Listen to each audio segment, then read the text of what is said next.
to address. So, but we'll get right into it. So let me first go to our host, Mr. Derek Scott, who is with this chair of the Scammon Democrat Party. Mr. Jill Lewis Daggs, who is with the Okaloosa Democrat Party and others. Jamil Davis, who is with Black Voters Matter, and Mr. Vernon Watson, where you'll be watching this program on WBQP TV, Roku, Firestick, and YouTube, and of course our Facebook pages. Uh, we get right into it, Derek.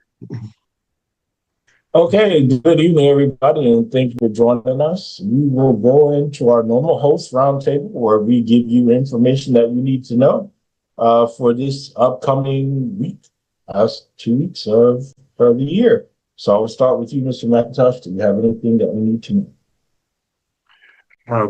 We got Move for Change has an election coming up this year in January.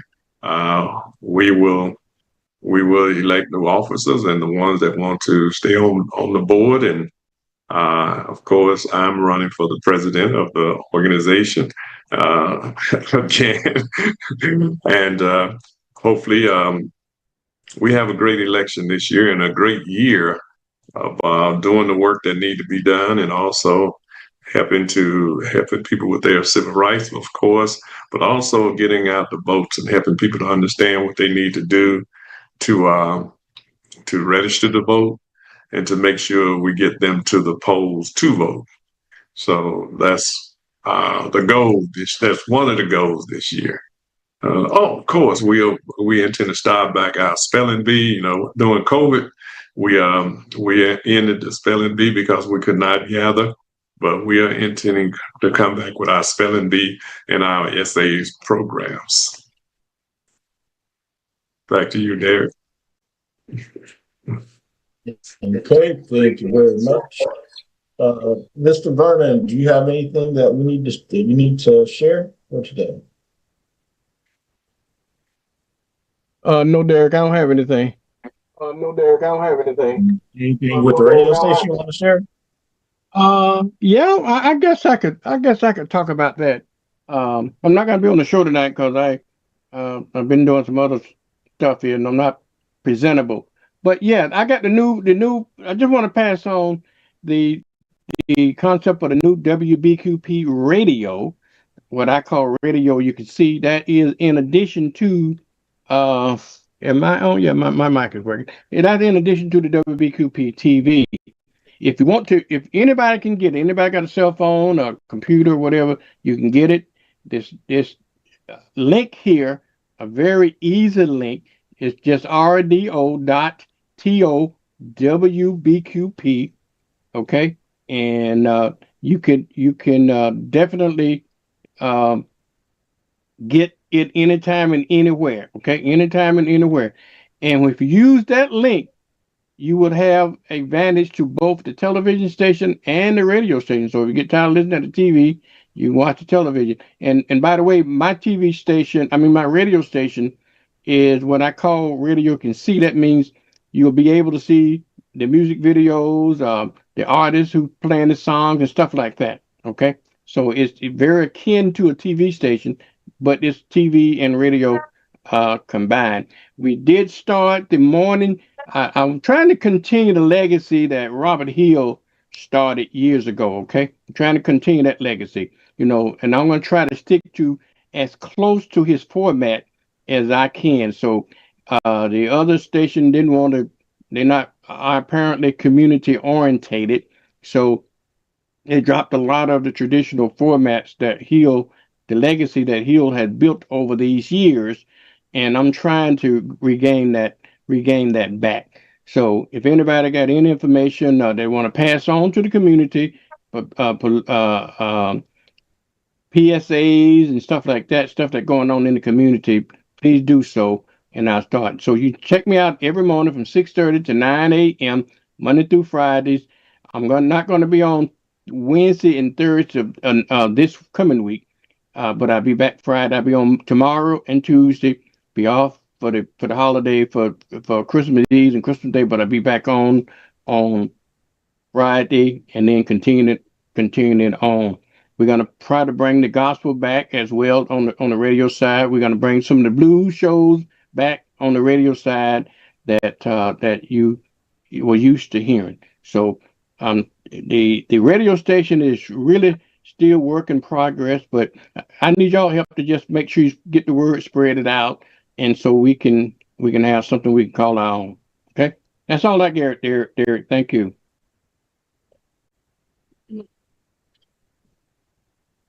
All right, moving on.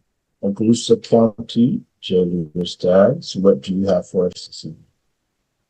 Good evening, everyone. I am excited to be here. I will go over just a couple of things. Okaloosa County got together for their DEC, and although the chair didn't call a meeting, still our body is interested in doing the work for Okaloosa County and getting people together to celebrate this year and looking forward to what's going to happen next year. So we did that this week. We were also able to join Escambia County's fabulous put together for their holiday party. And if you check out Facebook, you'll see some movements from the chair, Mr. Derek Scott, and Hale and others. And I will give a shout out to Hale. I went up to her and told her, you know what, when you can get young people that normally there was 12-year-old and then another friend of ours that was there, and they were in their seats having a good time. So I said, look over there, you see them? And so we know that the young people are our future. So we just thank Escambia County for the hard work. Want to give a shout out. I don't often tell Derek in public, thank you, and that we appreciate you. I tell him all the time, but it's different, I guess, in public to say, you really just stepped in there. I remember when you made the call. I remember calling Lil and saying, Derek can do it. But I also remember calling you like, I'm not sure. I don't know. And although it's a position I would never do, I gave him the positives, the negatives, and he was like, I guess I'll try. And you have really transformed with the help of others and the community. And of course, shout out to Gabe Alamont and her team, because without them, none of us would be able to get the stuff done. To Jamil, you've always been there for us. This is my whole thank you, everybody. To Jerry, to Vernon. It's just been an honor and a blessing to see everybody move in the space together, especially in a time where you can often feel left out or overwhelmed. To Vanessa and the Air Force Pack, truly, we wouldn't be where we are. Escambia wouldn't have been blue. There were so many people that came to work, but it was that strategic plan that was put into place. And Santa Rosa wouldn't have done so well, and Okaloosa wouldn't have done so well if it wasn't for the team that's often here and those behind the scenes. And so I truly just want to say thank you. I know Christina's coming on. We haven't seen her in a little while. She has a lot of stuff going on, and I believe she's going to be here this evening. So thank you to her as well. And I look forward to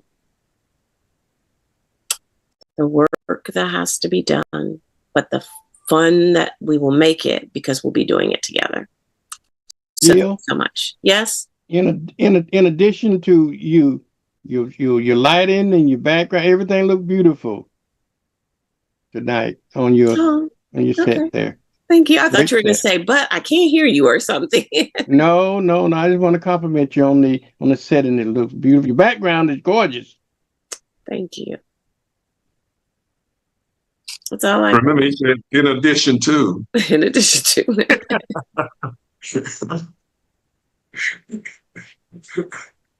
Flattery gets you everywhere with me, Jerry. That's what I tell them. So, really, though, everything looks beautiful as well as you, Jill. And Merry Christmas, by the way, everybody. If I forget to tell everybody, Merry Christmas, okay? Perfect. Wonderful. Thank you. Merry Christmas. I'll hand it back to you, Mr. Scott. Okay. Thank you very much. Jamil Davis from Black Voters Matter. Good evening. Do you have anything that folks in this part of the state should know, need to know, or be preparing for as they move forward into 2026? Good evening. Good evening. Salutations to all. I appreciate, of course, being on the broadcast. So first things first, we are out of office as of Friday. Um, Friday was our last day in office and work. We are out of office. Black Voters Matter, the entire organization, is out of office until January the 12th, which is very, very convenient. That was not done on purpose. That was just literally the date that we decided that we were going to come back. And the reason I say it's very convenient is because it's literally the day before the first day of legislative session in Tallahassee, Florida. And so literally that's how my first week of work is going to go. I'm going to come back in office. I'm going to clear out things because a lot of other organizations are actually going to be coming back the week before we do. So I'm going to be clearing out emails and all that other good stuff. And then the very next day, that Tuesday, January the 13th, I'll be getting in the car and heading to Tallahassee to join for the first day of legislative session. And of course, I think we all know that this is going to be a very pivotal legislative session. We're going to actually see if the blame duck tactics are going to work in this year's session for us to be able to block a lot of this awful, egregious pieces of legislation that your friend and mine, Governor Ronald Dion DeSantis, is going to try to get passed. I know Jill. Jill does that every time I say it. It's funny. But Is his name really Dion? say it again. Is his name really Dion? Literally, his Okay. middle name literally is Dion. Shout out to the ever awesome and wonderful. Shout out to the ever awesome and wonderful state representative Michelle Rayner.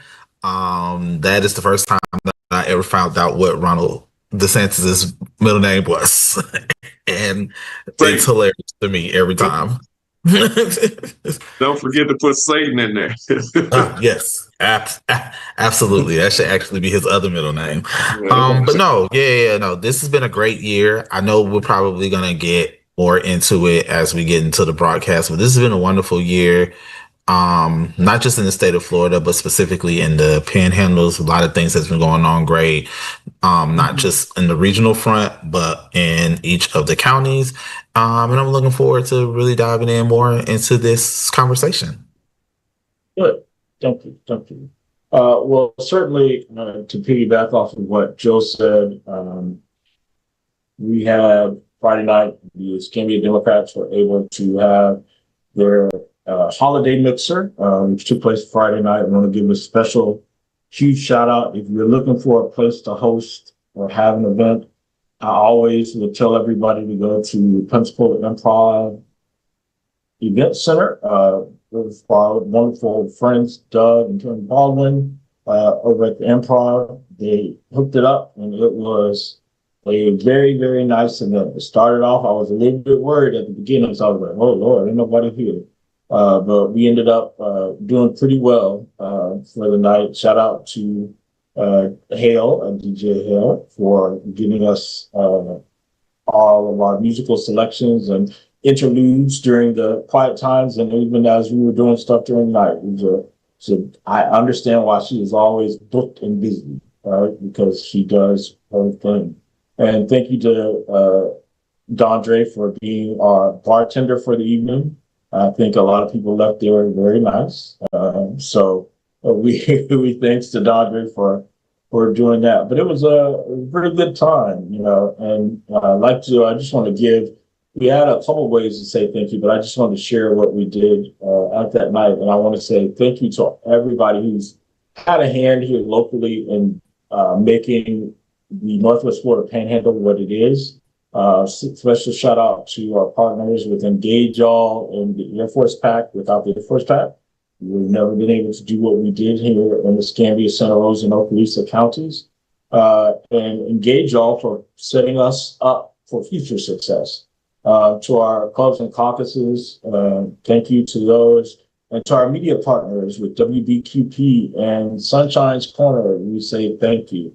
And more importantly, thank you to the viewers, thank you to those volunteers, and thank you to the voters for actually going out and doing what you needed to do this year, for not sitting around and letting politics do you, but you actually doing politics. And for that, we want to say thank you, and we look forward to a successful 2026 as we move into that cycle. Just as the FYI, the Escambia, the Santa Rosa, and the Okaloosa Democratic Black Caucuses are in their membership drives. If you would like to become a member, you can reach out to myself for Escambia County, Christina Forrest for Santa Rosa County, and Jill Lewis Dabbs for Okaloosa County. They can tell you, I'll tell you how to join. Membership rates, I think, are the same for all three of our chapters. If you are 65 years of age and above, it is $30 for your annual membership. If you are a student, it is also $30. And if you are below 65, between 18 and 64, it is $50. It is a great organization to be a part of. The help is needed and be a vital part of what we have going on during the Escambia County, Santa Rosa County, and Okaloosa County Democratic Black Caucuses. Also, just to start preparing everybody, on February the 4th, in Tallahassee, Florida, Equal Ground will have their annual day at the Capitol. This year, they are also doing it in conjunction with NAACP for the state of Florida. So if you are interested in traveling to Tallahassee, that would be a great time. If you've never been to see how government works in Tallahassee or get an understanding of sitting in a session, this would be a great time. If you're interested in meeting with one of your representatives, either Michelle Salzman, Alex Andrade, Nathan Boyers, what's that man named? Pat Manning, any of those folks, or Don Gates, the senator, this would be a great opportunity to go and have your voice heard. We have free buses, so you don't have to worry about transportation. Buses will be departing from Pensacola, and certainly, I'm assuming, making stops in Escambia County, and Okaloosa County, and Walton County. As we always do, the bus will depart here in Escambia County at 3 a.m. in the morning. So it is an early day, but they're doing it to make sure you get there in time to have the entire day for the event. So if you are interested, please make sure to stay tuned for a little bit more of that. We will invite Genesis as the new year, as we turn into the New Year's. Genesis Robinson, who is the executive director of Equal Ground Action Fund, will come and share a little bit more about what they have going on and how you can be a part. But Mr. McIntosh, Jill, myself, and Jamil have all participated for several years now, and it is a great time. And this would be an opportunity, if you've never been with us, to join us. We always have a great time. We don't ride the bus; we go a day early. You can always go a day early and spend the night, and then go the Net and State Park, because it's actually they're doing a 2-day track this year. This would be an opportunity for you guys to participate. So certainly, I would say, if you're interested, please join us. We'd love to have you. Love to go as a group and have a robust group of individuals from the Northwest Florida Panhandle to join us in Tallahassee. So I think that concludes everything. I know Christina said that she was going to be joining us a little late as she was still out and about. So we will move on. I asked Mr. McIntosh, I asked Jamila to join us again, and also Jermaine, you may not have been able to make it, to kind of continuing the conversation we started at the end of the show last week, but we started it with like 4 minutes left. And that's us talking about looking at what the political landscape looks like in 2026 regarding the candidates. Of course, as you know, there are several candidates or offices that are up for election in 2026. And now is the time for us to begin talking about what those are. I'm going to just briefly put up those offices so everybody, mine, of course, is just for the Scambia County. We're going to have to put together something for Santa Rosa and Okaloosa as well. But it has the top offices, which is what I want to share. For the most part, we want to talk about, which is the governor's race, the U.S. Senate race that's currently held by Ashley Moody, Attorney General by whatever that man's name is, the CFO, and the Commissioner of Agriculture, as well as our congressional district now. Those are the seats, the 1, 2, 3, 4, 5, 6 that the Northwest Florida all have in common. So when we start talking about what that looks like, we start talking about last week about the front runners, and but we kind of got short change because we ran out of time, and that was who's running in the gubernatorial race for the state of Florida. And if I could, I just wanted to share some of the, I'm going to take it because I am a Democrat. I'm going to tell you who the Democrats who are running. Of course, the front runners are Jerry Demings, who is the mayor of Orlando, and David Jolly, who was a representative in Congress several years ago. There's Faith Antonio and Evelyn Castillo-Brach, Richard Dubrinsky, Thomas Fernandez, and Dana Marie Foster, who is a Black woman, Donald Peterson, and Bill Slater. Those are the folks who are on the Democratic ticket who are running for governor. If I spent time running through the list of the Republicans, we'd be here for a while because there are a ton, as well as also independents and write-in candidates as well. So this is historic because we are first time that there are Black folks on both sides of the aisle vying to be the governor of the next governor of the state of Florida. Mr. McIntosh, what say you in this race? As I said the other day, it's going to be for Demings, it's going to be an uphill battle because of even too many Democrats here,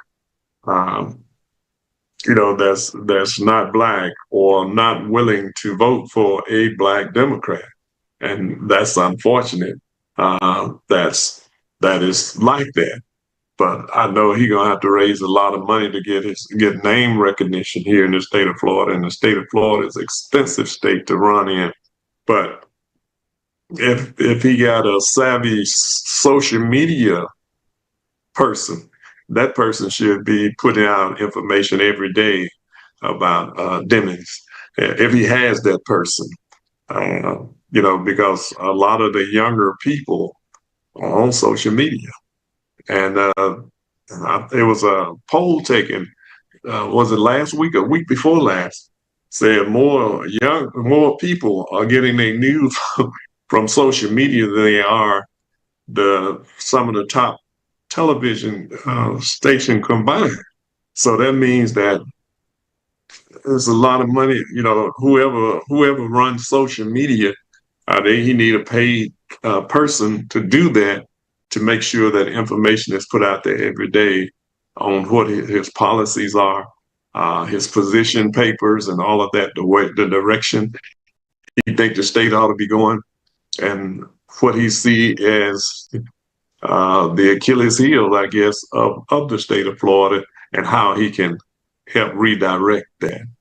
And also, he's going to have to overcome being a police officer, along with other things, because there are Black people who hate police officers, and with good reason. But by the same token, we have to have, as you said so often there, if you don't do politics, politics will do you. So we have to make sure that people understand the interworkings of politics, both inside and out. Yep. But that's my feeling on Demings. He gonna have to. It's gonna be a it's gonna be an uphill battle. And what's one thing we hit on last week, course, was uh, what's the white guy David that's Jolly. running, huh? That's David running at the Jolly. top of the ticket. David Jolly. Jolly, yeah.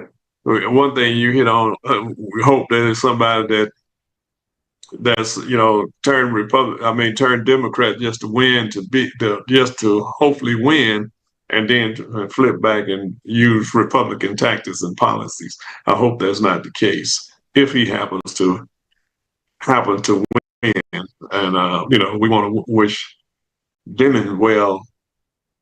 Hopefully, he can overcome some of the obstacles that's going to be pushed out in front of him. Mm-hmm. Thank you for that. Jamil, what do you say? Okay. So,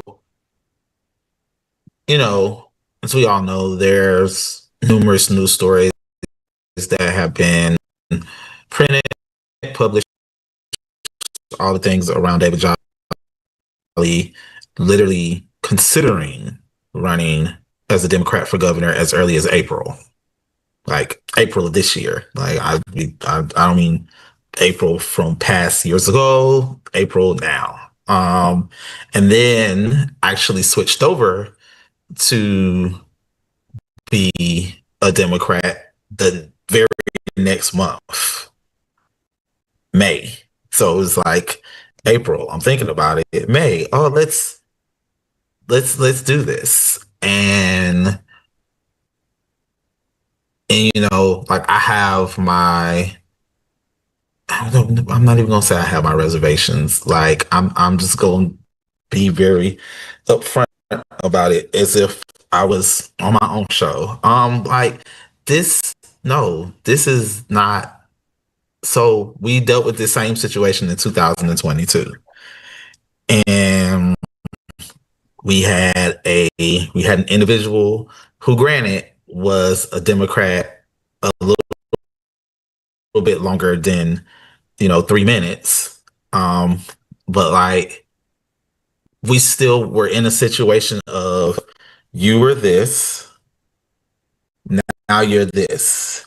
You also, speaking on former Representative Jolly, you also were an individual who voted in opposition to the Affordable Care Act.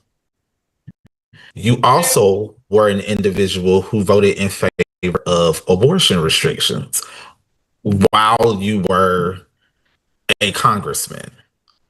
So I think I said this on last week's show. Individuals are going to really have to be prepared when the campaign trail gets heavy duty next year. And I'd be prepared to start having these real deal conversations. Like if you can't dodge conversations. Don't listen to these. Don't listen to these outsource consultants who are going to come from other parts of the country to tell you how to organize in Florida, and they only been in Florida for 5 minutes. You have to start having the uncomfortable conversations. The same with Mayor Demings. You were an officer. You were the head of the Orlando Police Department. You then were also the head sheriff of the Orange County Sheriff's Department. Both established organizations had many officers who had infractions written up on them while you were over both established organizations. So this is another situation of you're going to have to be able to have those uncomfortable conversations. But it's going to be key for these candidates to have those uncomfortable conversations as we're walking into the August primary, for us to be able to choose the right person that is going to be a formidable opponent versus the, the person that we pretty much all sitting on this call assuming is going to be the presumptive Republican nominee for the governor of Florida, which is Byron Donalds. Like, let's be clear, this man has a whole endorsement from the president of the United States. His only other competition probably is the speaker currently at this moment is the former speaker of the House, David Renner. I mean, yes, there are many other names that are on that docket, as Derek so politely said at the beginning. If he read all the names for the Republicans, we'd be here recording 3 episodes tonight. But yeah, no, like, we all know it's gonna be Byron. It's if you ride down I-10 like me, coming from Jacksonville, going to either Tallahassee or going to y'all, if you ride down I-10, there is this big, huge tractor hitch that normally bees on the big, huge trucks. And that tractor hitch always has whatever person who owns that, the candidate that they're supporting for governor, or the candidate they're supporting for president. And that tractor hitch already has on it Byron Donalds for governor 2026. The writing's already on the wall. It's Byron Donalds' campaign, Byron Donalds' election to lose, as far as the primary goes. Now, once we get to the general, that's when the work starts turning up to maximum volume, and then we have to really be concerned about voter turnout. Because once you get to the general, it's no longer about just the issues. It's who's turning out the most voters and who's putting up the better optics as far as the campaign is concerned. Just like Mr. McIntosh said, whoever is running these people's social media when it comes to the Democratic candidates, they better get on their game, and they better figure out how to make their candidate look good going into the August primary.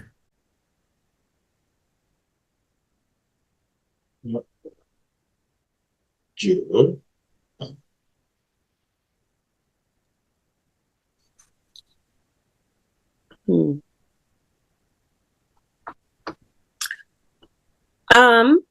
What they said, I'm just trying to see where my mind went as you were breaking that down. I'm thinking, so would the state of Florida, if Jerry Demings wins and you have Byron, what do we think would happen? Because that's my first thought was, is Trump just doing this to make us think that? Because I just can't imagine that that's really what he wants, unless he has such there just has to be a reason. Like, his lieutenant governor has to be somebody, so when he gets rid of him, there has to be something, because I just know who Trump is. But if they were both there, what would the state of Florida do? Because they had such a difficult time voting for Kamala. Would they just not go vote? And so then what Jamil said would be absolutely true. It will be whoever gets out the most votes and who can get into the NPAs and explain to them why it's better for this person or that person. David Jolly got in the race and hit the ground. Many people who have seen him so far, of course, at that time, they thought that was the only candidate because there wasn't really anybody else. Everybody doesn't follow the list and know that there's 8 different people in the race. So they're looking for top runners. And at the time, because he was moving through the state, I think people thought, oh, okay, David Jolly and what he's saying is good. So I would say this. The first time I heard him, I was... Hold on a second. I was more... I'll say for a second, I was impressed more so than I thought I would be. Scene going in my house. I don't know how to stop it, but anyway, I got a new Roomba and it's just doing all this stuff. But then as you sit there and you listen and you ask those hard questions, it's a turn. You know what I mean? It's never like that was brought up because I researched on purpose. And I was like, wait a minute, this is the same person who said that he was not doing this and that he was against this. And now you're up here saying, oh, you want to listen to the people and that this, and he just kind of twisted through it. There's got to be, somebody said this, I don't remember who it was who said, and I'm going to say it because they said it, are the Democrats that desperate or that stupid? Somebody said that, and I went, what a question. Because you can rest assured, the one thing that we absolutely know is that if this happened in the Republican Party, that person would be sitting down and shutting up because there is no way in the world of life that the Republicans would pick a Democrat that just switched over to Republican to be at the top of the ticket. They would never do it. I'm not saying, I can't tell you who's going to win, who's not going to win. Just, we do have to think about it. And then you have to also ask, okay, Mayor Demings, why'd you wait so long? Yeah, and then when you waited so long, why aren't you hitting the ground running across the state, not in your either comfort zone or where everybody tells you to go?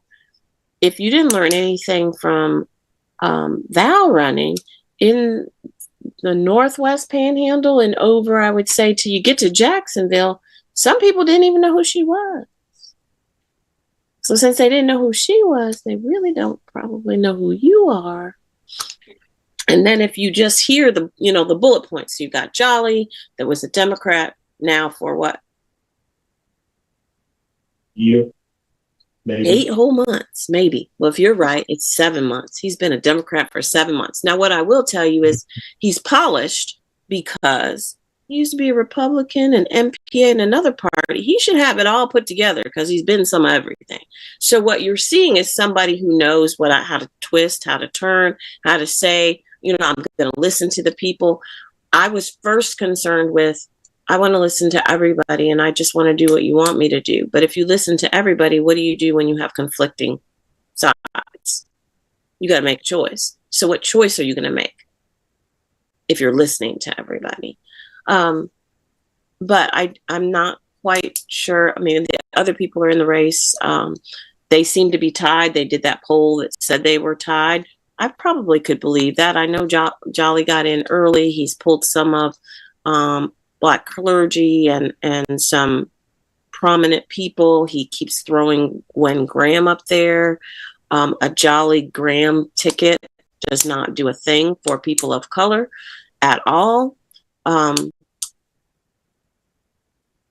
not quite sure what he's going to do with that. And then I don't know what would Jerry do, because the ticket, whoever it is that wins in August, has to be strong enough to compete with Byron and whoever they have. And rest assured, they've already thought it through. Theirs isn't like us where he's already committed to get Trump's endorsement. You had to already say, okay, I'll have this person. It's already written. But we don't do that. We don't already write it. We don't even put people in a room and say, you got to get it along. There's just some things that could have happened to make other times stronger. So I think it's going to be how well they answer those questions, and how well and what plan you have. So I find it interesting that people, and I'm only talking about David Jolly only because Sherry hasn't been up here. But that people were like, yeah, this is great. And I'm like, well, what's he going to do about this? What's he going to do about this? What's he going to do about this? What's he going to do about this? Because that is not in his speech yet. So how can somebody be great if you don't know what they're going to do? If you have no plan yet, or you haven't presented a plan yet, then we shouldn't be buying in just because they came to visit us, although we do appreciate it because sometimes we don't get candidates. But just coming and talking, if you have no plan, because he's got to be strong, whoever wins, he or she, whoever it is, has to be strong enough to break through where we know Florida is. And we have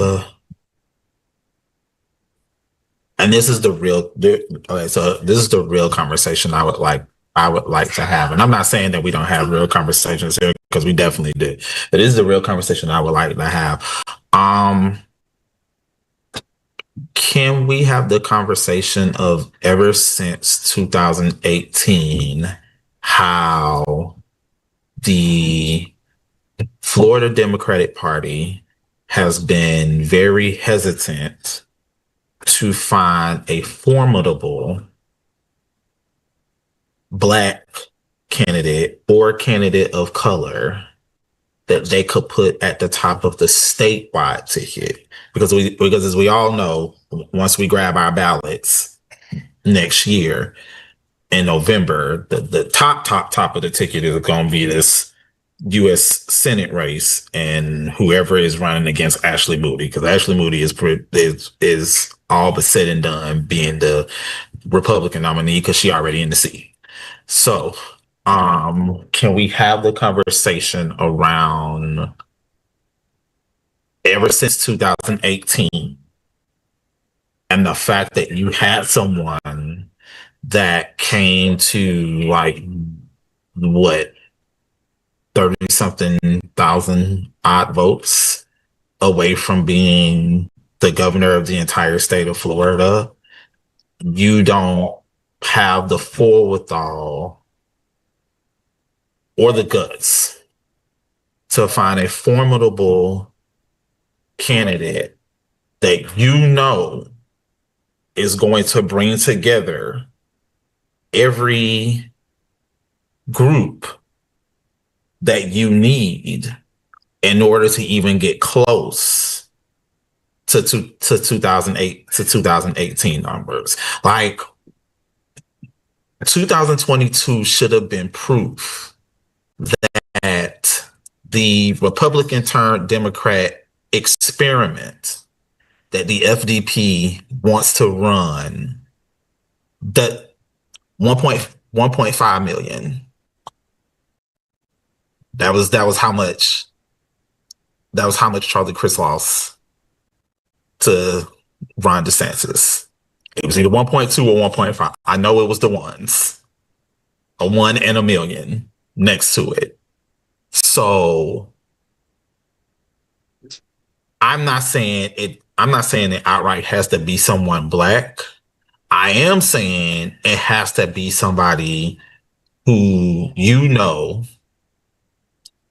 is going to bring in a considerable amount of MPAs, since we're on this, and I'm just speaking from the space of the Democratic Party, because I'm here representing Black Voters Matter, and it's a C3 organization. Let me get my disclaimer, at all times, even though I'm on vacation. This situation that we want to do now, and possibly bringing in MPAs to be able to vote in the primary, which, we all have our differing views on that. But do we have a candidate that can bring in MPAs? Do we have a candidate that can bring in the moderates? Do we have a candidate that can bring in the progressives? Do we have a candidate that can bring in Black people? Do we have a candidate that can bring in rural Blacks? And do we have a candidate that can bring in 18 to 35-year-olds? Because all progressives aren't 18 to 35. some reason, for some reason, the moment you say the word progressive, you are kids. We talking about the kids. It's some actual, it's some actual 55 and over progressive individuals who like, because that's the other thing. We always like to say that Black people vote progressive, but live their lives more conservative. And a small percentage of that is true, but I know some actual 55 and over individuals who understand that this country could actually do universal health care. And we want to speak at it from a statewide perspective. This actual state could do Medicaid expansion. This actual state could do an actual livable wage that doesn't incrementally go up every year to 2 years until we get to $17 an hour, which is a wage that, is peanuts in comparison to what inflation is right now. So going back to my original question, why is it that the Florida Democratic Party has not wanted to fully invest in a formidable candidate that can bring together every facet, but we want to continuously go after the imaginary Republicans that we can pull over and MPAs that we can pull over? Because let's be let's stop sugarcoating this. Let's stop pussyfooting around this. Let's be honest and let's be for real. The imaginary Republicans and the imaginary MPAs do not exist. They don't exist. And the imaginary MPAs don't exist because y'all not actually giving them a candidate that they can be like, ooh, I might actually want to vote for them this time around. So, because that was my last thing I was going to say. Because here's the thing, and I'm not going to name people's names because I don't want to put them out on Front Street like that. And my relationships and actual genuine friendships with some of these people, I don't want to do that. I know certain people, I know people who look like us, that if the Florida Democratic Party would actually seriously take this situation serious of putting one of their people in the governor's mansion, would have jumped at the opportunity to run this race. And before y'all said, no, it's not the person that we all thinking about that has been, not that person. But there are other of us that look like us who could pull those people that seriously would have thought about this, seriously would have considered it, or has seriously considered it. But they just know that the party in and of itself aren't going to invest in any way, shape, form, or fashion into making them the formidable front runner against a Byron Donald, who we all know the only reason Byron is being put up is because he's Black. He's going to do the bidding of Donald Trump. And MAGA loves him. And until there is some sort of outright, just outlandish conspiracy that affects outright outlandish controversy that affects MAGA, the state of Florida is always going to be MAGA country. So that's my spiel and my question. So. Oh, Well, let me. go ahead. What I want to do is just for those who have not seen, for our viewing audience who has not seen either of these individuals, I'd like to just give you a small snippet of their promo announcements so that everybody has. understanding who it is.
Yeah, I heard. So I know one of the reasons why Derek was laughing and Jill had that look on her face close to the end of the video.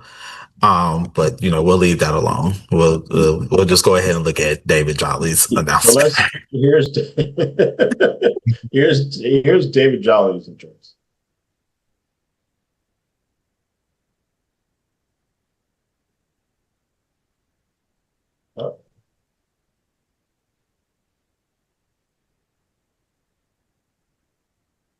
Oh, hold on, we're gonna try this again.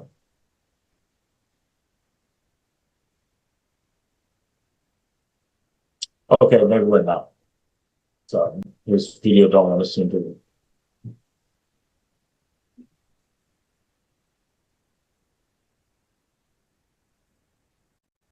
Let's try it one more time.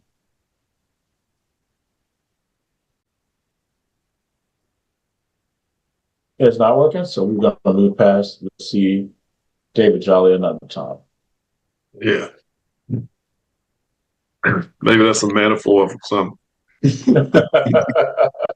Derek, you think you're slick. And that's why Jerry McIntosh is one of my mentors. That comment right there. Camille asked you a question and you showed videos. You need to answer the question. Yeah. Well, first of all, did you see Lydia and Judy and all those folks in the video? That was my reasoning for saying I understood why I grimaced at that last face. The lady who got knock knees in her eyes going which way was straight. But I saw her too. Yeah. Anyway, we're gonna move past that. So going back, wait, what was my question? Oh, what did I think?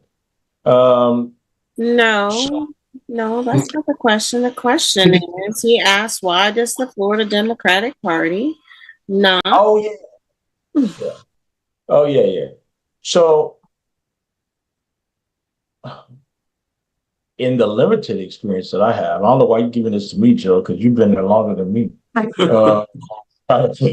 to make me say something, but I think in my opinion, in the limited experience that I have, this will only be my second gubernatorial race in the party apparatus. I don't think that Florida Democratic Party invests in anyone to be a front runner. I just, it always seems to be like, okay, this is the candidate. This is the candidate. I think they may give, at times, in my opinion, preferential treatment, but I don't ever see an investment. I didn't see an investment in the last race with Chris and Freed. I didn't see it there, and I didn't see once Chris was after the primary. I don't know that I saw an investment to get him over. Um,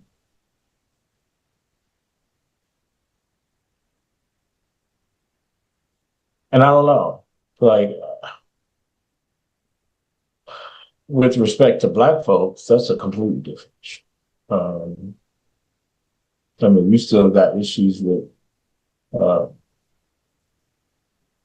white Democrats not wanting to support Black Democrats, so. That's the thing. Like, that's one of the pieces that I'm getting at. It's not so much like, I guess, financial investment or investment within the infrastructure, so to speak, but just outright, just like support.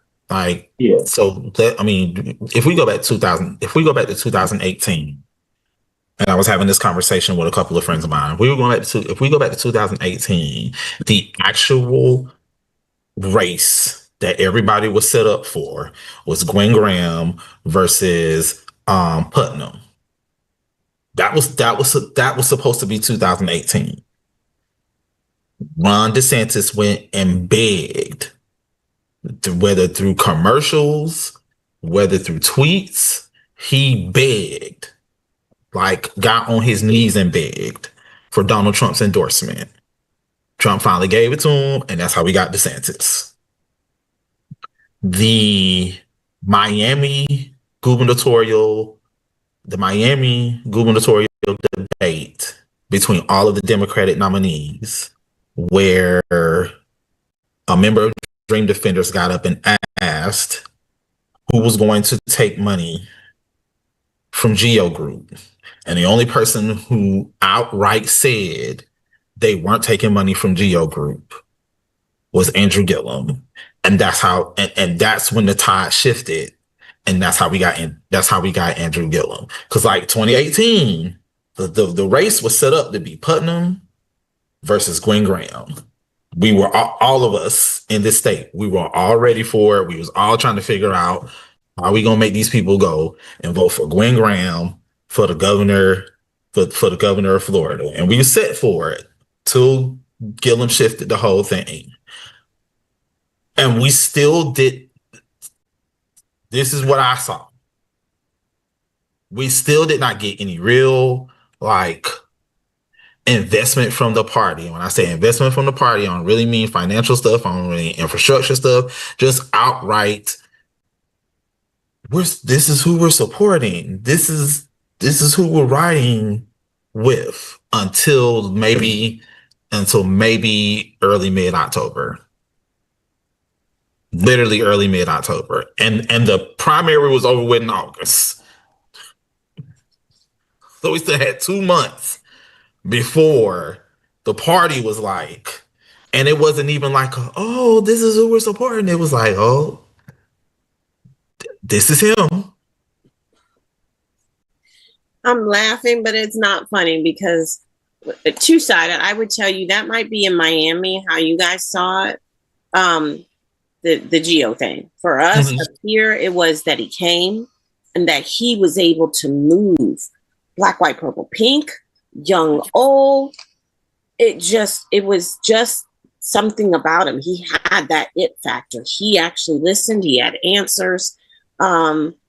So for us, it was that he went to the tiniest. He went to Walton. He went to Santa Rosa. He went to Okaloosa. He went to Scambia. Not once, twice, 3 times, whatever it took. But you could see that it was everybody. When he that was the other thing that I was going to legitimately bring up also. Until we get to like late September, early October, when he started listening to these consultants that came from out of town that don't know nothing about the state of Florida, throughout his entire campaign, whether it was during the primary or during those first couple of months of the general, Andrew Gillum went everywhere in this state. Went completely everywhere in this state. Probably more than once. Like I know people before I started actively getting involved in the election in 2018, I know people that was telling me he had been to Panama City at least 2 times. He had been in Pensacola maybe like once or twice. Like, I know people that were like, yo, like we literally seen Andrew, because Andrew had a team of people that knew, in order to win the state of Florida, in order to win the governor's seat for the state of Florida, you it's not just, oh, if we're gonna win North Florida, we gotta win Jacksonville.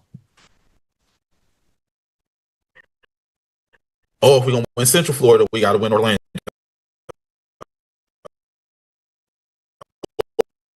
We definitely gotta win Broward and those little areas of Miami that will accept us. No, you have everywhere. You gotta go everywhere, and you gotta have the tough conversations. And he was willing to have those tough conversations. When are we going to have someone that's willing to A, have the tough conversations, and B, be somebody, as Jill said, that's going to bring everybody?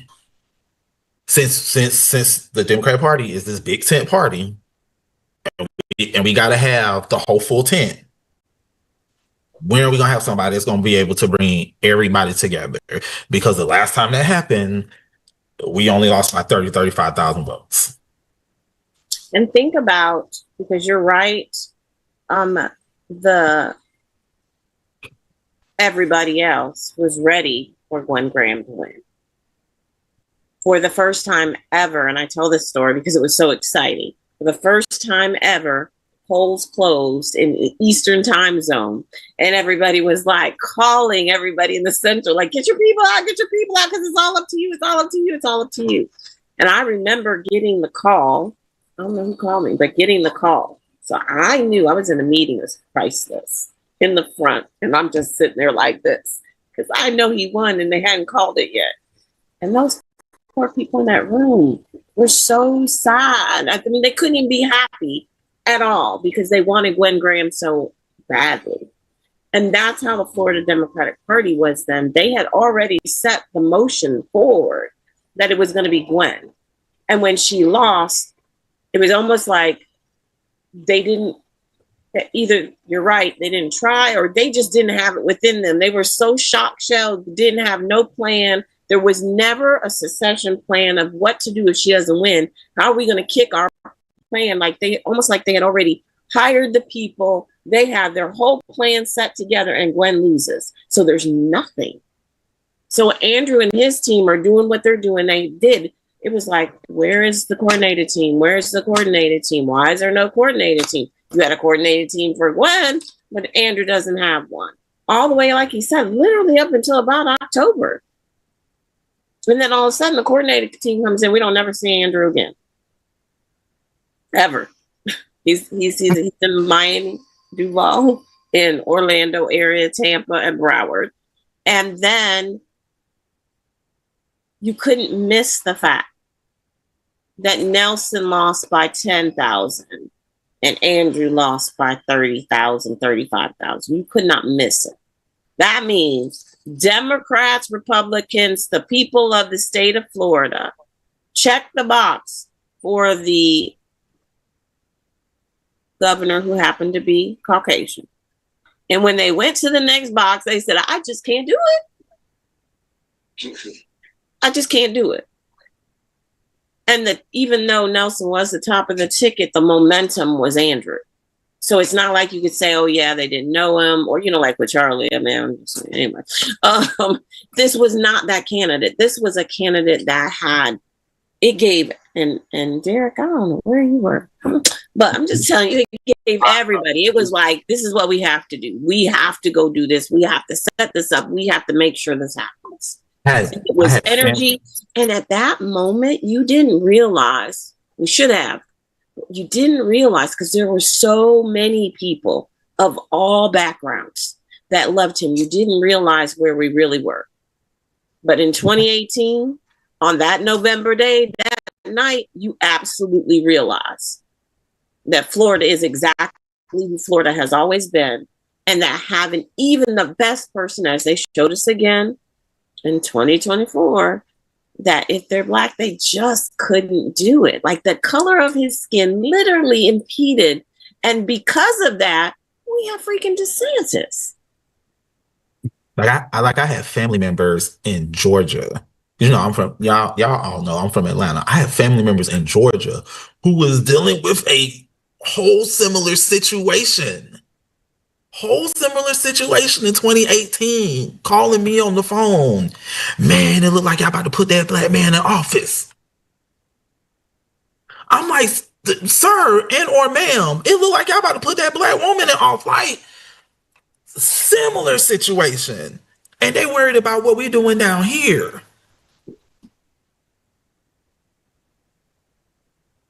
I just want that again. Like that's yeah.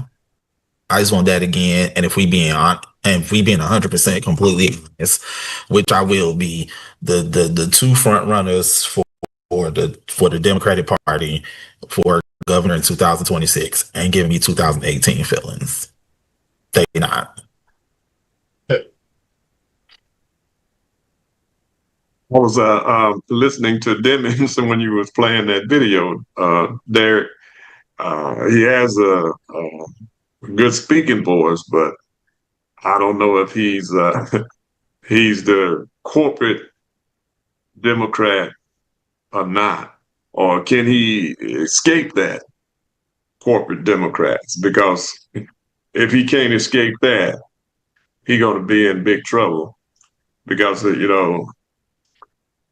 it's, some of these progressive want to give a litmus test to everybody, including Jasmine Crockett on Gaza and all of that, as if she had something to do with Gaza, but that's just some of the things that I think about all the time. How is it if he can't escape that corporate tag that would be tagged to him if he's taking certain, and he's going to need money, ain't no doubt about it. He's going to need money, and that means that if he's not taking money from certain people, that means that the rank and file people, the constituency of Florida, those who are Democrats, have to come up with the kind of money that he's going to need, or the Democrat Party going to need to help put him over. But by the same token, is that video on social media, Derek? Do you know? Demings? Yes, I quoted it from Jared Demings for Governor Facebook page. Yeah, that's what I'm saying. It's on his Facebook page. And that's why I say he needs somebody who has the savvy to. It's on the Jared Demings for Governor on that. Right. But I'm saying, it has to expand much further than his pages. Like Trump and them did. Trump and them used the media so. Even though it was only indignation that he was spreading, but they used it to their benefit, especially to the young white boys out there. He used the hell out of it on that, and if we can't mimic that, it's some things that they do that we need to take advantage of. We don't have to go their direction, but use their tactics to win. I don't know how y'all feel about it. Well, so again, for me, where, in my opinion, I remove my Democratic background because this is just there.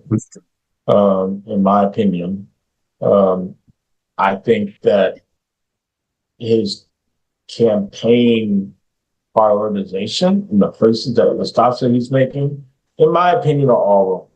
Maybe there is some methodology to going to the blue counties and the blue cities so you can gather some money to then travel to the other cities. I don't know. But for me, I would not operate under the guise. If I were Jerry, I would not be operating under the guise that everybody knows who I am because I'm married to God. I would not be operating under the guise that everybody knows who I am because I'm the mayor of Orlando. How many times have you flown into Orlando and maybe seen his face on the airport as you walked out, from your terminal to the baggage claim? I haven't really paid that much attention. Like, I don't know that people know who he is. Like, again, going back to the point, we still have people to this day in Northwest Florida who have absolutely no idea who Val Demings is, right? So if I don't know her, why on God's green earth would I know who her husband? And so to me, you need to be going someplace where the people who don't know can know, especially given the fact that David Jolly has been here 3 times thus far to meet with people, and has already, and this is where, again, I think you talk about, I think it was Jill who talked about, somebody talked about this, the strategy of it all. Right before, was it the day before, Jerry Demings announces, David Jolly gave his announcement for all of the, essentially the Black folks on his campaign that he was at. And we have our very own here who have signed up to that campaign. They committed, and they've gotten a lot of traction with faith-based leaders, with the pastors in Escambia County. And it feels like it's already decided, because if they're on board, then congregations are going to be, right? But again, if you want to combat that, then you have to come up. People have to know who you are at some point in time, and it can't be, oh, we're gonna throw you in, and it can't be, and I'm saying this, it can't be, let's go to Escambia and we're good.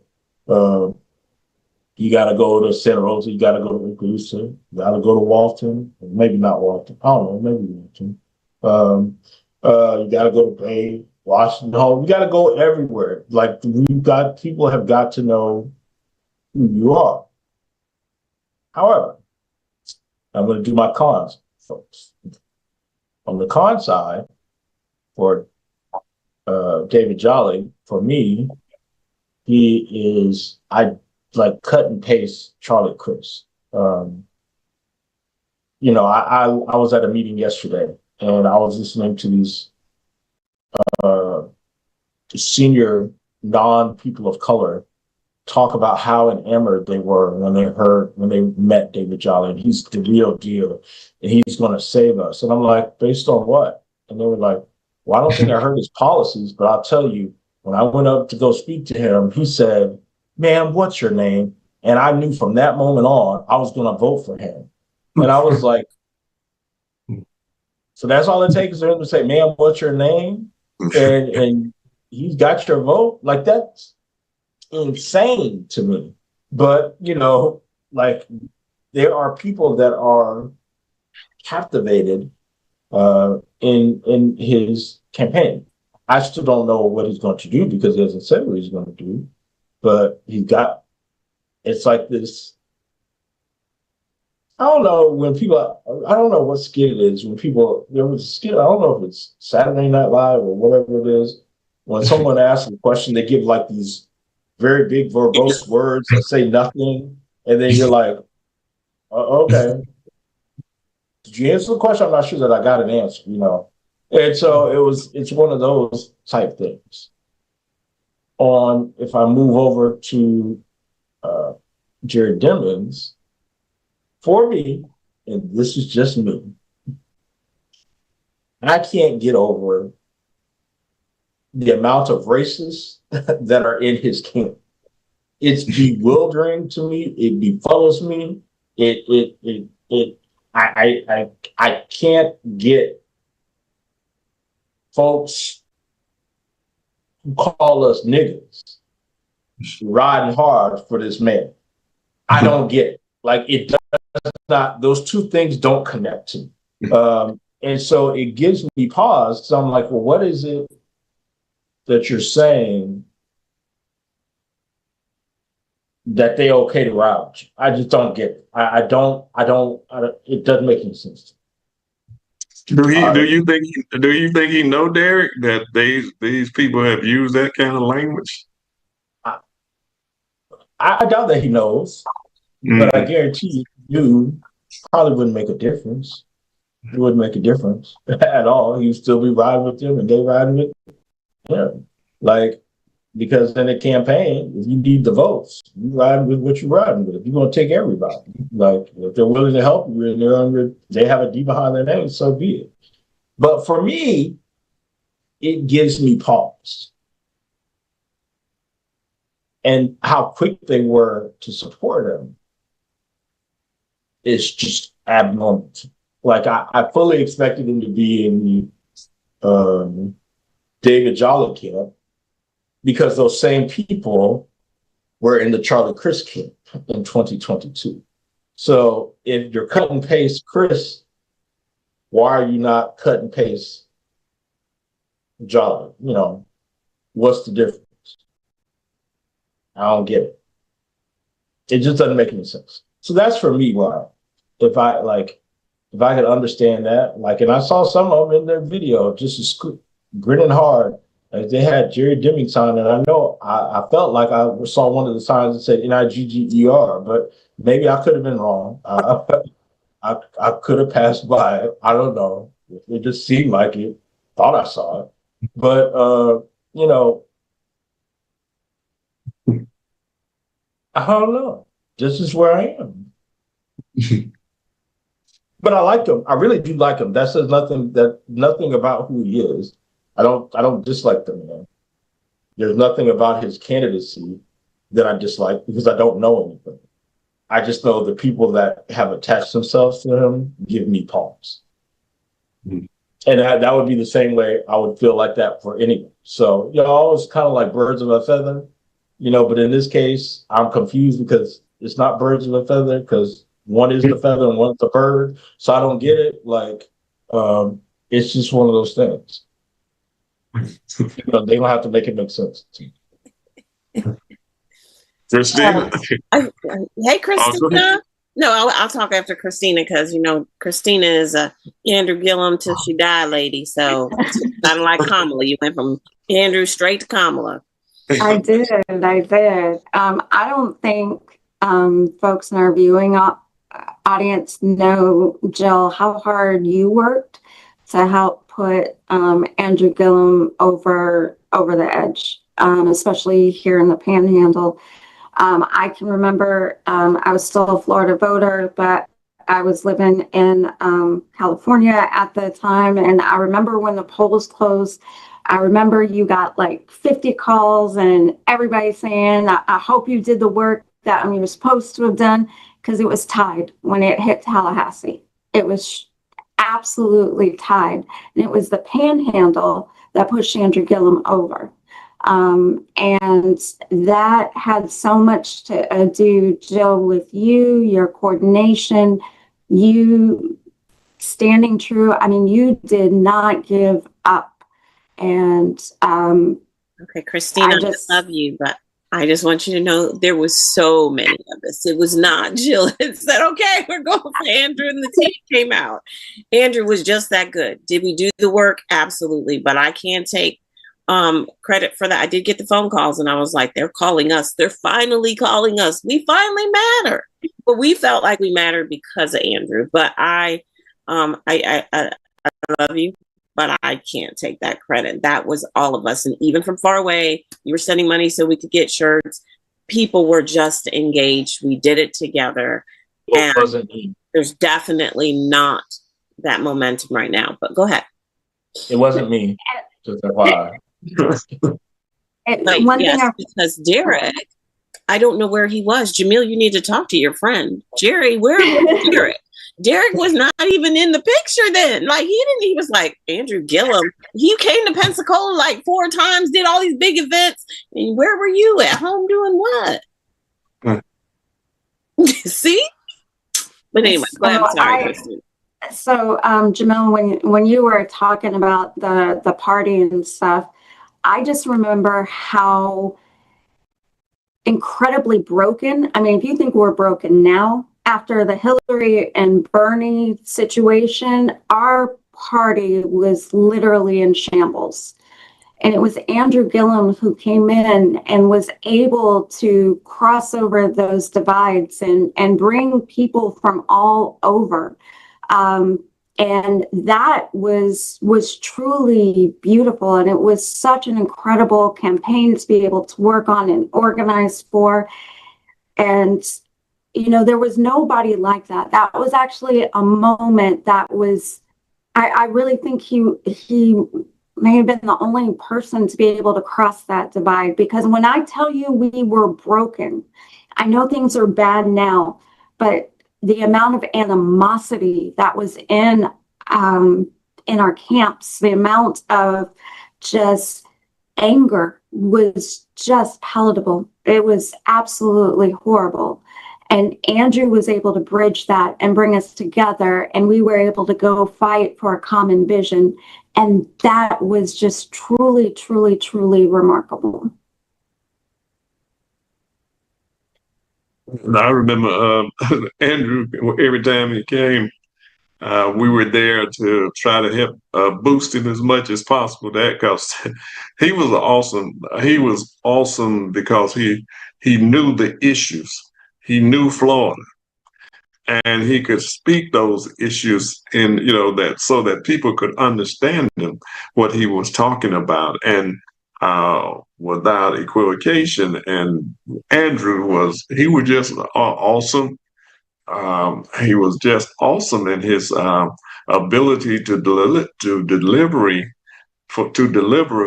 what needed to be said at that time, and he did it with excellence. And and he drew people into him all the time when he was speaking. And when he spoke over here on the west side of town, people came from everywhere. You could hardly get a parking space over there. When I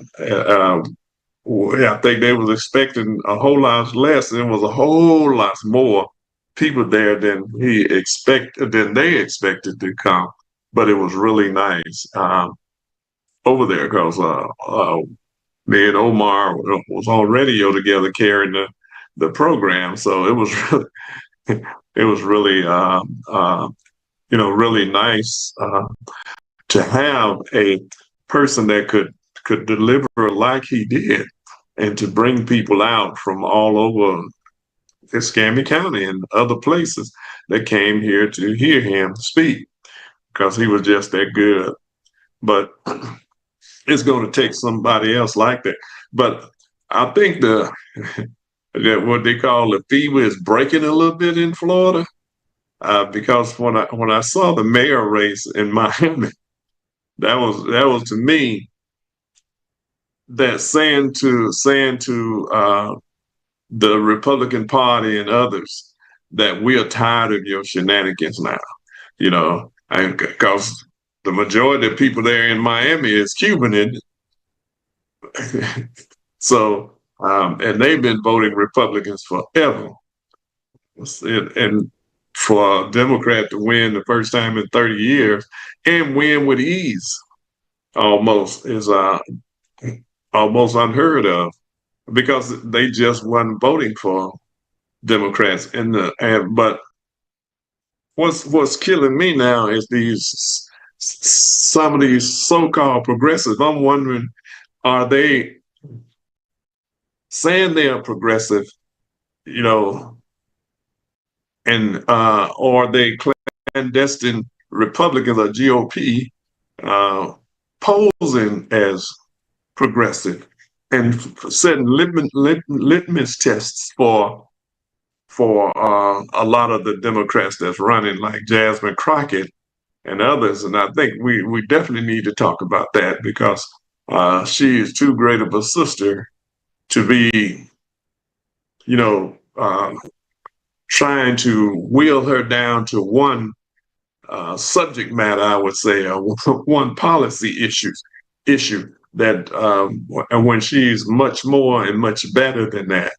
And so I just want to know what y'all think about these progressives that's telling her and others, you know, the same thing they did with Kamala Harris when she ran. It was a litmus test on Gaza. You know, they tied her hand to Gaza and talking about she was a part of the genocide that went on there, and she was not, and they know she was not. But by the same token, a lot of the things that they said and done caused her to be defeated, you know, and along with what was stolen from her. I know people are saying, nah, they want the election wasn't stolen. I believe most of that, I believe a big portion of the election was stolen along with people not voting. Okay, I'm gonna say something about that. That's not what I was gonna say though. I don't know whether the election was stolen or not. What I do know is that if it was stolen, then there is not enough backlash. Like there's not enough upsetness. There's not enough people calling for whatever you would do if you really felt like it was stolen. So I'm not saying it wasn't stolen. I'm just saying I would expect that the same fight we would have if the person that's in the White House right now runs again, that we would be fighting and filing lawsuits and doing anything we can to stop it. That's what would have happened if we truly believed that it was stolen. I think the problem you have is we can't tell if it's stolen or we just really, that the way of Florida is really the way of the states of America, because I've taken the way of the United States because they're just states. But what I was going to say is, do you really feel like, and this, Jamil, you might be the better person to answer this, I don't know, that because you're right, when people say progressives, they always think young people. And I don't think what they thought about Kamala is why Kamala lost. My personal opinion, because my kids are that age. And so that wasn't it. It was all the stuff that was on social media and all the stuff that was going on. It was the momentum and the words that that man that's in the White House said, the lies that he told. But his lies were so believable because he never switched. He didn't do, I'm going to be nice because Christina will jump all over me. But you know how sometimes some other people would say, oh, but I said that, but I didn't mean that. But I da-da-da-da-da. He didn't say that. I said it, I meant it. I'm going to do this for you. I promise, I promise, I promise, I promise. Now, he didn't mean any of it, but he never changed. And then they went that dark side and just galvanized them. And I'm trying to figure out, why didn't we know that there was this dark side that you could go to? And he would have millions of people watching this dark side of the web podcast, millions of people. And while we were still over here trying to figure out, you know, are we pissed at Biden for whatever, because pissed at Kamala because she said yes, because we didn't get a vote, da da da da da. We're over here struggling, fooled by the fact that she was bringing in money unlike any other candidate in history. And yet, that still wasn't enough. Because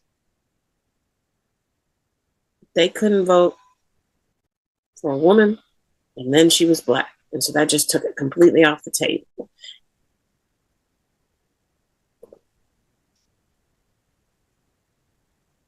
And it makes me, I think I'm sad, but not broken. Does that make sense? Like, I'm sad because he's a felon. And that's where we went. We went to a felon. We didn't like pick somebody else. We picked a felon over her. And yet we can't even let felons vote. They can't this, they can't that, they can't nothing, but he can be president. And then, you know, you had the most qualified candidate and they still said, no, can't do it. Yet in their same voices, they'll say, there's no racism. Do you know there's people that still see here, they'll look you in your face and say, oh, there's racism? I have never experienced racism. Well, you wouldn't if you're not of color. Like, and then to Derek's point, I'm pretty sure that Jerry doesn't know those people. I mean, most people don't, because they run up and down the countryside acting like they're helping, and then they're the voice of the panhandle, so they think, except for when they are in a meeting and need to be a voice and are not a voice because they're in with the person who's wrong. So it's just kind of like pick and choose. But I think it's because one of the higher ups in the used to be Florida Democratic Party was behind them, and they just kind of followed. I think that there's some hope, maybe their relationship with Val. I do have a question though. Why didn't Val run? Why did Jerry run and not Val? So only because she had the name recognition, even though she got slaughtered. I'm just saying, why? Why him instead of her? So in 2022, initially Val was supposed to run for governor. Like that was the direction that they were going in. But then polls started coming out. Polls started showing that shouldn't be the case. And so Val decided, okay, well, I'm going to shift over and do this Senate situation. And after the way that the results came, so this piece of it is like statistical data fact. After the way that the results came as far as the Senate race, and then this piece is my personal opinion. After the way 2024 happened, I think Val was like, yeah, nah, Jerry, you do it. Yeah, exactly, Christina. Yeah, get somebody else to do it. Didn't you think that? Because I'm thinking, you know how Obama did his 8 years, and everybody's like, let Michelle run. And he was like, there's no way I'm letting my wife go through this. When you think she'd be like, Jerry, say, Mayor, we're good. Because patriarchy is the name of the game. Patriarchy is the name of the game. So now, if it was the other way around, and Jerry went through everything that Val went through in 22, and then Val's like, in 26, Jerry, I'm gonna run for governor. Jerry probably would have been like, no, tell the FDP to get somebody else to do it. Because okay, so I have my podcast and quick spill, BLK FLA the podcast. That's what we are on all social media. Go check it out. It's a great podcast. So our first episode of the second season, the hosting team of BLK FLA the podcast is myself, Hale Morissette, Natasha Sutherland, who is the executive director for Florida Watch, which is what we like to call the communications department of the state of Florida and progressive organizations. And of course, y'all friend of mine, State Representative Angie Nixon. So that's the hosting team of BLK FLA the podcast. We were on our first episode, and one of the things that we did was which is going to win out. When at the time, the conversation for the Republican side of things was Byron Donald or Casey DeSantis. We was like, which one is going to win out? Is misogyny going to win out, or is race going to win out? Because if misogyny wins out, then Byron Donald is the presumptive nominee. If race wins out, then Casey is running the show. And apparently corruption went out because, $10 million. So there's that. And we don't talk about, like how we don't talk about Bruno on Encanto, we don't talk about Casey in the Republican Party. So like there's that. But no, that was the conversation. And that was the conversation not just between the four of us and the guests that we had on that episode. That was a conversation between a lot of organizers in the state of Florida. It was like, which one gonna win out? Is racism gonna win out, or is misogyny going which was which? Because it was like they really was pushing Casey up. Like how Turning Point is pushing up Erica Kirk, to be this person. And so, yeah, no, like, why didn't Val run? Because misogyny and patriarchy is the name of the game. It still is. And anybody who tells us different, it's especially higher ups in the FDP, they're lying. They're lies. It's the reason why we have certain individuals who are Black and women or Black and femme who aren't even considering running for governor of Florida and would be 10 times better candidates than the list of people that they given us right now. So, but do you think, Jamil, interview, do you think there is a crack in the fever is breaking a little bit in Florida? Do you think that, or you optimistic at all, Jill? You went to me because of what I said before. I think yes and no. So I like the Jamil. Yeah, I think it is. I would have felt for real if the mayor in Miami was Black and they'd have done that.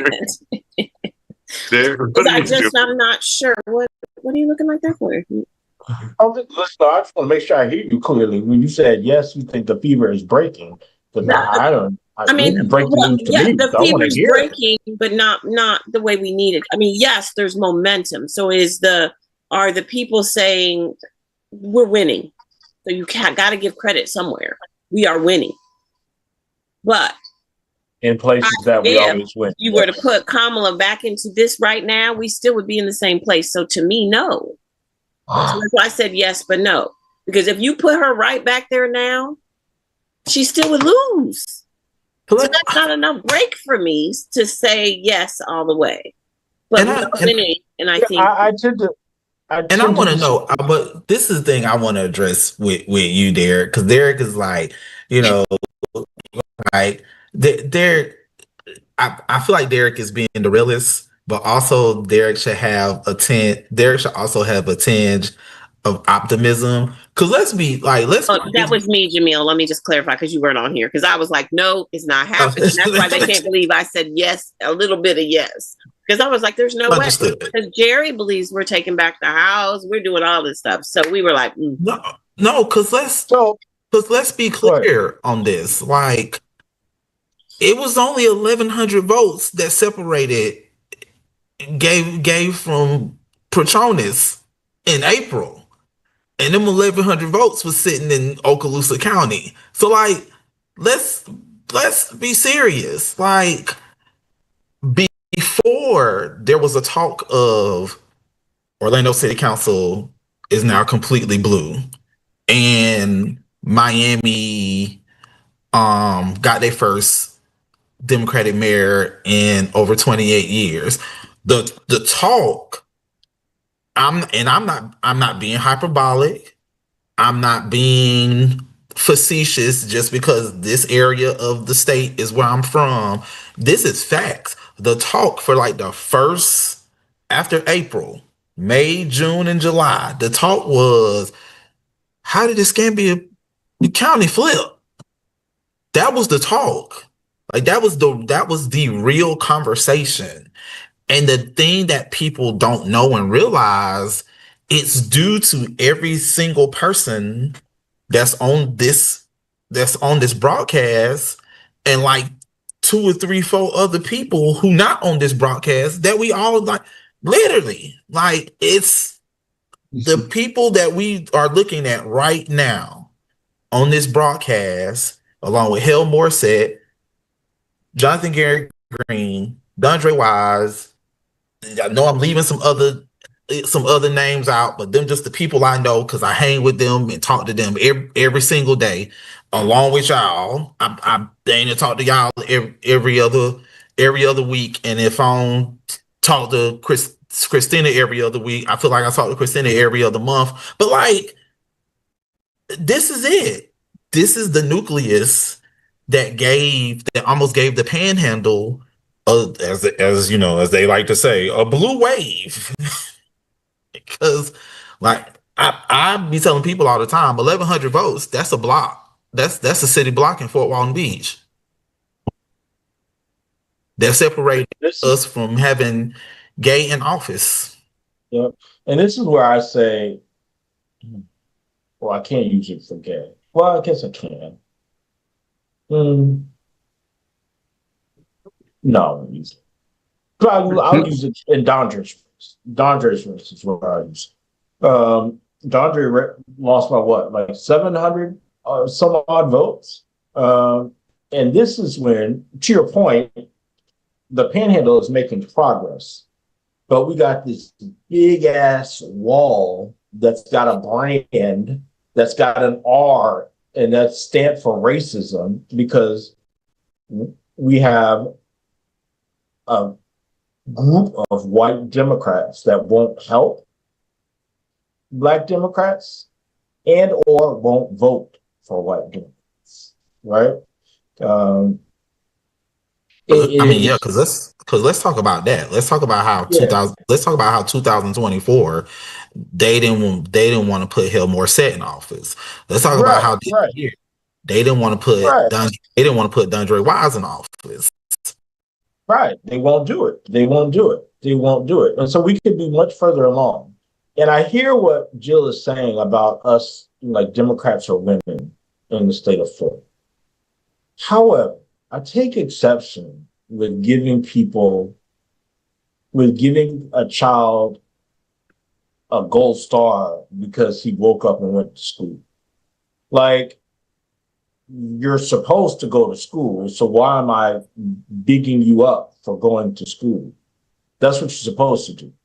And so I liken that to say Orange County being blue isn't like a way to go. You know, it certainly, in my opinion, doesn't deserve a half hour or hour podcast with former DNC chair Jamie Harrison on how they're doing great things. You're a blue county. You're supposed to be blue. You're supposed to elect Democrats. Whoop-de-doo. Like, I don't, okay. Like, why are y'all talking about that? That's what you're supposed to do. Miami-Dade, a little bit of an exception, but historically they've been blue, although that seat, the mayoral seat, has not been a blue seat. So it is a little bit of an accomplishment. But again, they have hundreds of thousands of Democrats. We don't have that in Northwest Florida. We don't have that in Escambia County. We don't have it in Santa Rosa County. We don't have it in Okaloosa County. But yet, and I want to preface this. Let me go back and say, I don't want anybody to think that I am jealous because they had a whole DNC. Jamie Harrison had a conversation with Samuel about the wonderful things that they're doing in Orange County. It's not that. It's just that I don't get, like, to me, it's hard for me to hear people talk about, like, taking advice from Democratic county chairs on how to win seats. You're a blue county. You can't tell me anything because you don't have opposition. You're not coming from an underdog status. You're supposed to do, like, I would much rather sit in a class from you to figure out how you lose your seats than for you to tell me how to win a seat, because it just doesn't make any sense to me. So these are the two things I kind of like. Really, these are the two things I always like. Well, not two things. Yeah. But I'll say, two things. These are the things I always think about when it comes to the progress that we've made in the Panhandle versus the progress they're supposed to make in Orange County. Because I always have to think of things not from a party perspective. I have to think of things from a Black perspective. Hence the name of the org I work for. What's the number 8 county with the highest percentage of Black population in the state of Florida? Escambia. Number. How do I know that? Why do I know that and you don't? But it is. I knew it. I just you Didn't say beat me fast to it. I enough. saw you. I hit the I buzzer saw you first, Jerry. take You off saw your it. blue. I was I like, hit go it. ahead It's and not. answer, big dog. Since What you've been is here since 2018, do You know your what? It's thing. not. Right. what is the number 10 county with the highest percentage of Black population in the state of Florida? Santa Rosa? Oh, please. Huh? I don't know. Orange. I was gonna say Oh, this. Santa Orange, Rosa or Okaloosa. Orange is We're tied. like number Orange is 45. tied. Yeah. so Orange is wait, are you tied saying we with have more Black folks than Orange County does? Yes. percentage wise. Well, Yep. percentage wise. Okay. Well, Orange is tied with Union County as the 10th largest county with the percentage of Black. Y'all know this. I gotta know this because of the job. So yeah, like the reason we're making progress is because the actual people who live in the county are starting to come out. That's evident from what happened. That's evident from what happened last week at the city council meeting. They coming out, and it's not just the usual suspects that's coming out. So now it goes back to another thing that I said last week, which was in order for us to start really getting everyone out, not just to vote, but to be civically engaged, we have to focus on issues now. We can no longer have these conversations about y'all need to go vote for so-and-so, y'all need to go vote for this person, y'all need to go vote for that person. What are the issues that you care about? And when you walk in that voting booth, that's what you're voting for. right. And you've already done your research ahead of time to know the person that you're going to vote for, because that person is going to advocate for the issues that you care about. So what I would say to that is I've been saying for years that Escambia County was flippable. Been saying it for years. Everybody laughed at me. That's why Derek's leadership was so imperative, because Derek's leadership engaged the population that was being ignored by previous Democratic leaders. That's why Derek is so transformative, and he shows up, he's consistent, the doors are open.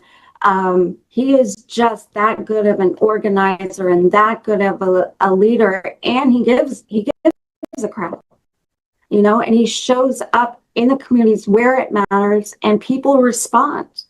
That's why we are where we are in Escambia County. And I would say it's truly on the failure of some of the previous leadership that failed to go out into communities, that failed to speak up, that failed to take notice of the issues. And so, yeah, I 100% agree with that. I'll say it's a team. I will say, to the point, I hear you. I think I'm gonna ride for my predecessor, right? I think she did a great job.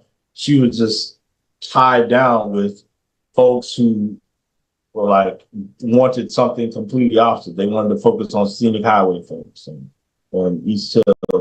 Not that they don't deserve to be focused on, but you cannot do so at the to the point where you're generating the Black constituency, especially now when they are the largest voting group. Exactly. Now the other piece to this is and you probably know this already, where do the majority of Black people that live in Escambia County, where do they live at? Live in District 3, Urban 4. But a good chunk of portion of them live in the area where Mr. Jerry lives at. Like, a lot of them live on the outskirts. A lot of them live in Cantonment. A lot of them live in that area. And the conversation that we need to start having now from a county perspective is, how do we go out and have the conversations with them. Because a lot of times people just want to make sure that we stay within city limits when we're having conversations with Black people and Black voters within Escambia County, because it's safer to stay within Pensacola. It's safer to stay within the west side of Pensacola, where where Real Women Radio building used to be at, not where it is now. Like, it's safer to stay in those areas. But going out to Cantonment, going out to the rural areas of Escambia County is also going to be key in order for us to really, really, really fully flip Escambia County the way that we need to. I agree. I always used to say that we don't, for the life of me, even before I got engaged, you never saw, like, there are a swath of Black folks that live in Warrenton and Point Southwest, right? But no one ever talks to those folks in this community. Like, I've never seen folks knocking doors, or even in Warrenton. We got to be able to, your point, have those conversations with Cantonment, with all points south, because that is a large community of folks out there that we don't touch. We touched them in the special election. We did a lot out there. But to your point, our strategy has to be all inclusive and not just, the area in which we are in our headquarters. Let's go. We got a plan. Derek, the reason I was I'm somewhat optimistic about Florida in the country. Before you didn't have, people didn't believe that they was going to dismantle education. They didn't believe that they was going to dismantle the environment protection agencies. They didn't believe that they would turn back the clock on the subsidies for insurance and turn back the clock where people with pre-existing condition can't even afford to buy insurance, and that insurance would triple. People didn't believe that. A lot of people didn't believe it, or they did believe it and thought it wasn't going to bother them. That 600,000 people would be dead because of USDA aid around the world now, and moving fast each and every day toward 1 million or so people that's dying, malnutrition, starvation, and dying in birth, and when the mother is trying to deliver a baby, dying from that. This is what's happening in the Congos, in Sudan, where where nobody's trying to organize peace rallies, peace treaty between the two generals there who are slaughtering the people of Sudan, where they are running away hundreds of thousands of people living out in the elements with no privacy or no medicine or food and all that. So it's just a whole host of things that I think people are beginning to see now, that what Martin Luther King said, what directly affect me will indirectly affect you, because we are all tied together in a single garment of destiny.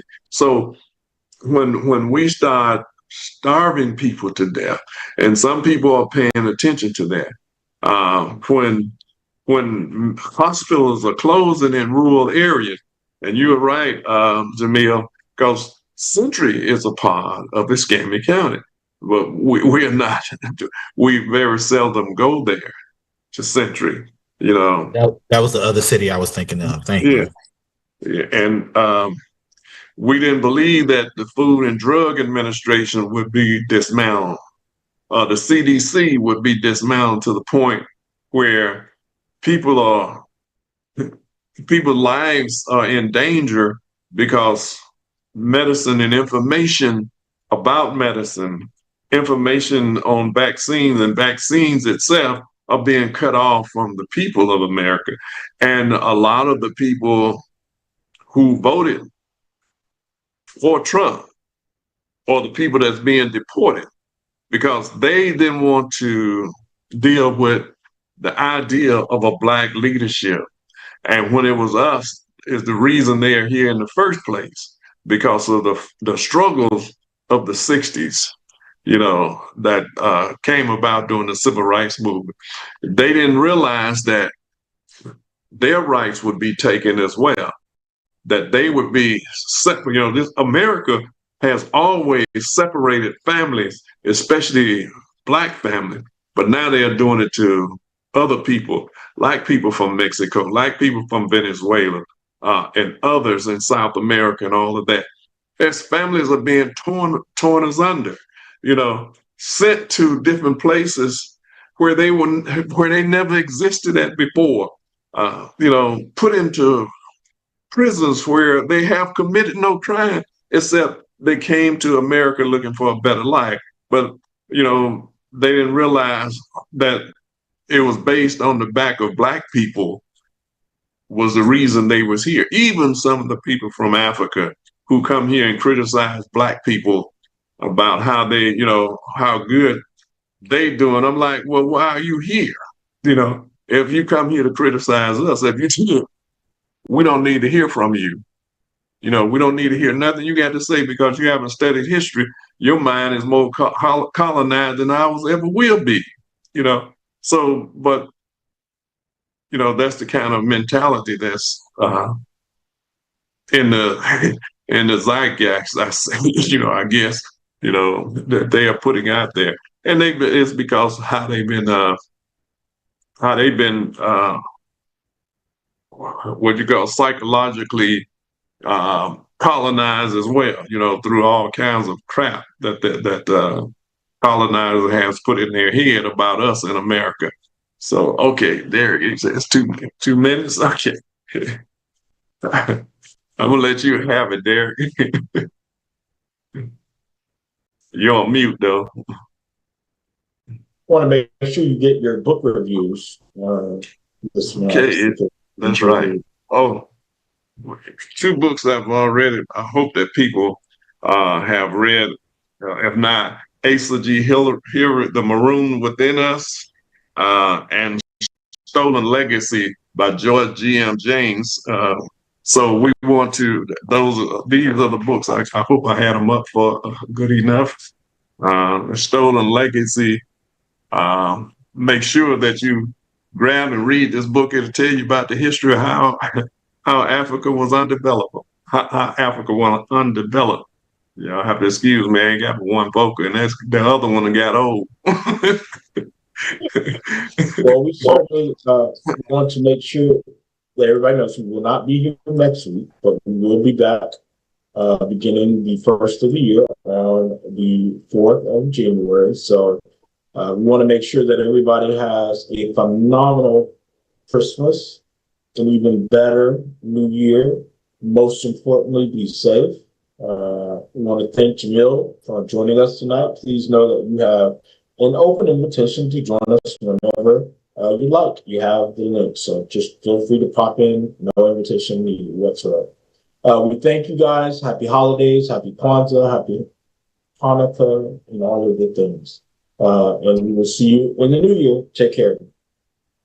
Have a great night. Good night.